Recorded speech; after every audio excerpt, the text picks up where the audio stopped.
kami bersyukur kami boleh diberikan kesempatan untuk merenungkan kebenaran firman-Mu Bapa.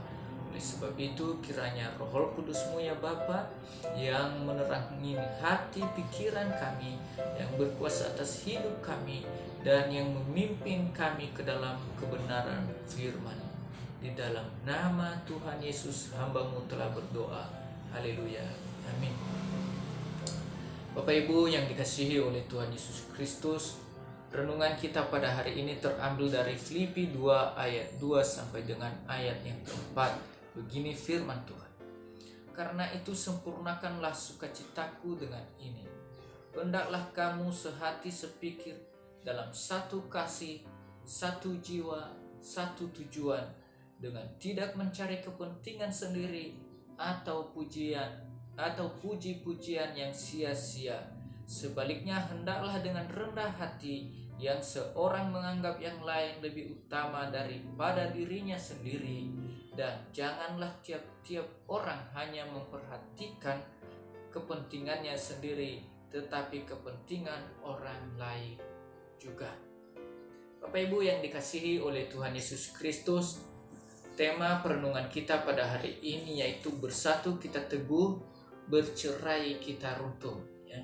Bersatu kita teguh, bercerai kita runtuh.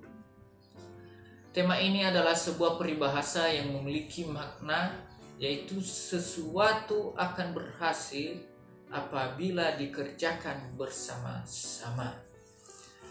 Bapak Ibu yang dikasihi oleh Tuhan Yesus Kristus, setiap kita merupakan bagian dari komunitas yang memiliki identitas tertentu, entah itu keluarga, gereja, atau jemaat.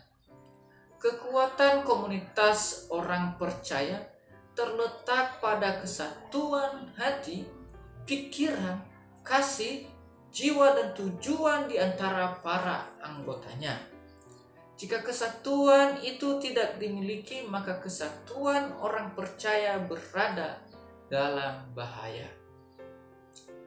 Bapak Ibu yang dikasihi oleh Tuhan Yesus Kristus, dalam ayat ini Rasul Paulus melihat adanya ancaman internal yang berpotensi mengoyak kesatuan jemaat Filipi, yaitu sikap yang mementingkan diri sendiri sehingga menganggap orang lain tidak penting.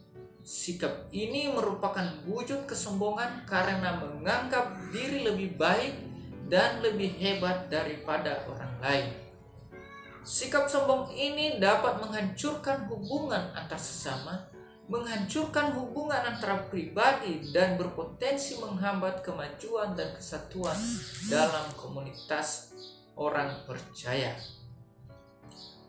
Orang seperti ini senang mendapat pujian bagi dirinya sendiri.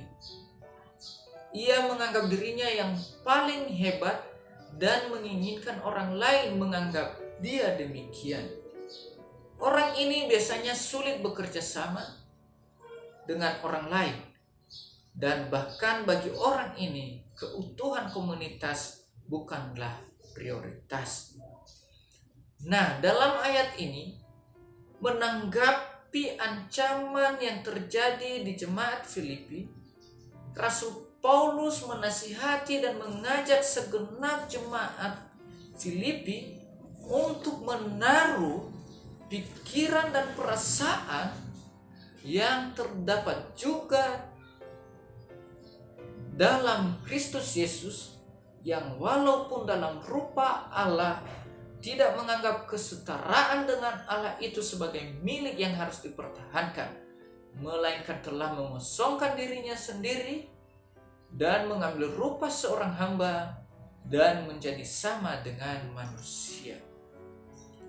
Bapak Ibu yang dikasihi oleh Tuhan Yesus, dalam ayat ini Rasul Paulus membicarakan kebutuhan akan kesatuan yang lebih besar dan persekutuan yang lebih kuat dalam jemaat Filipi. Oleh sebab itu, ia menyerukan bahwa dalam Kristus ada segala nasihat menuju kesatuan. perpecahan adalah penolakan terhadap kehendak dan tujuan Kristus. Mereka yang telah menerima berkat kasih wajib mewujudkannya terhadap orang lain tanpa batas dan tanpa pandang bulu. Semua orang percaya memiliki roh yang sama, justru wajib bersama-sama menjadi satu. Pengetahuan tentang belas dan kasihan Allah mendorong setiap orang percaya untuk menyatakan kepada orang lain dalam kasih mesra dan belas kasihan. Bapak Ibu yang dikasihi oleh Tuhan Yesus Kristus, di dalam seruan Rasul Paulus ini untuk bersatu, mencari kepentingan sendiri dan kesombongan adalah musuh dari persekutuan dan penghalang bagi kesatuan. Makanya Rasul Paulus menyerukan kepada jemaat di Filipi untuk bersama-sama atau untuk bersatu. Bapak Ibu yang dikasihi oleh Tuhan Yesus, bagaimana cara agar kesatuan itu tetap kokoh atau teguh, baik itu dalam keluarga, gereja, ataupun dalam masyarakat? Apa yang harus kita lakukan? Bagaimana cara kesatuan itu agar kokoh dan teguh? Seperti tema kita pada hari ini, yaitu bersatu kita teguh, bercerai kita runtuh. Jadi bagaimana cara agar kesatuan itu kokoh dan teguh? Yang pertama adalah rendah hati. Ya, rendah hati. Di ayat yang ketiga mengatakan demikian, ayat 3b, sebaliknya hendaklah dengan rendah hati yang seorang menganggap yang lain lebih utama daripada dirinya sendiri. Rendah hati. Rendah hati adalah terjemahan untuk suatu kata yang bagi orang Yunani mengandung pikiran tentang semangat yang nista dan rendah. Tetapi bagi kita sebagai orang Kristen, orang percaya, rendah hati itu adalah suatu kebajikan yang tinggi, sebab itu adalah jalan Kristus sendiri. Bahkan rendah hati itu merupakan syarat yang sangat penting untuk mempertahankan kesatuan dalam gereja. Begitu juga dengan kita di dalam kehidupan berkeluarga, dalam jemaat, butuh yang namanya kerendahan hati. Apabila di antara jemaat ada kerendahan hati, maka kesatuan gereja itu, kesatuan yang ada di dalam sebuah komunitas itu akan kokoh dan teguh. Itu poin yang pertama. Cara yang kedua agar kesatuan itu kokoh dan teguh yaitu tidak mencari kepentingan sendiri. Tidak mencari kepentingan sendiri. Bapak Ibu yang dikasihi oleh Tuhan Yesus Kristus, apabila keberadaan kita di dalam suatu komunitas atau di dalam gereja, kalau kita memiliki kepentingan tersendiri, maka pertumbuhan atau kesatuan yang ada di dalam suatu komunitas tertentu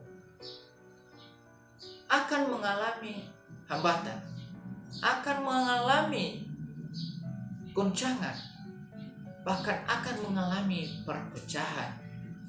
Oleh sebab itu, di dalam sebuah organisasi, sebuah komunitas, kita harus punya tujuan bersama.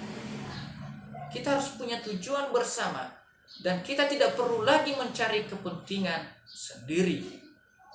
Di dalam sebuah komunitas, kita harus menganggap orang lain lebih utama ketimbang diri sendiri, dengan melihat karunia-karunia yang ada pada orang lain itu, sambil menyadari kelemahan dan keterbatasan diri kita sendiri.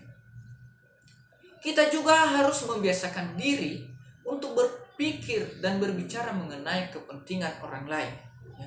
Membiasakan diri untuk berpikir dan berbicara mengenai kepentingan orang lain, bukan mencampuri urusan orang lain. Kalau mencampuri urusan orang lain, itu ada resikonya, ya. Tetapi di sini bukan mencampuri urusan orang lain, tetapi membiasakan diri untuk berpikir dan berbicara mengenai kepentingan orang lain. Bapak Ibu yang dikasihi oleh Tuhan Yesus Kristus, dimanapun kita berkomunitas, dimanapun kita memiliki komunitas, kalau kita tidak mencari kepentingan sendiri, maka kesatuan itu akan kokoh dan teguh. Kenapa? Karena kita sudah punya kepentingan bersama, yaitu memajukan apa yang menjadi tujuan bersama, terlebih-lebih dalam kehidupan kita sebagai berjemaat. Karena kita adalah anggota tubuh Kristus, maka kita harus bersama-sama membangun tubuh Kristus itu. Itu poin yang kedua. Dan yang terakhir adalah bagaimana cara agar kesatuan itu kokoh dan teguh, yaitu saling memperhatikan. Di ayatnya yang keempat berkata demikian, dan janganlah tiap-tiap orang hanya memperhatikan kepentingannya sendiri, tetapi kepentingan orang lain juga. Artinya saling memperhatikan, Bapak Ibu yang dikasihi oleh Tuhan Yesus. Ya, saling memperhatikan. Sebagai sesama manusia, kita diwajibkan untuk saling memperhatikan, apalagi di dalam berjemaat. Kita tidak dapat mengatakan kepada orang lain untuk memperhatikan kita bila kita sendiri tidak mau memperhatikan orang lain. Tapi perlu kita ketahui bahwa kita sebagai orang percaya adalah merupakan bagian atau anggota tubuh Kristus. Maka sudah selayaknya kita saling memperhatikan. Karena dalam 1 Korintus 12 ayat 12 mengatakan banyak anggota tetapi satu tubuh. Yaitu tubuh kita adalah tubuh Kristus dan anggotanya adalah saudara dan saya.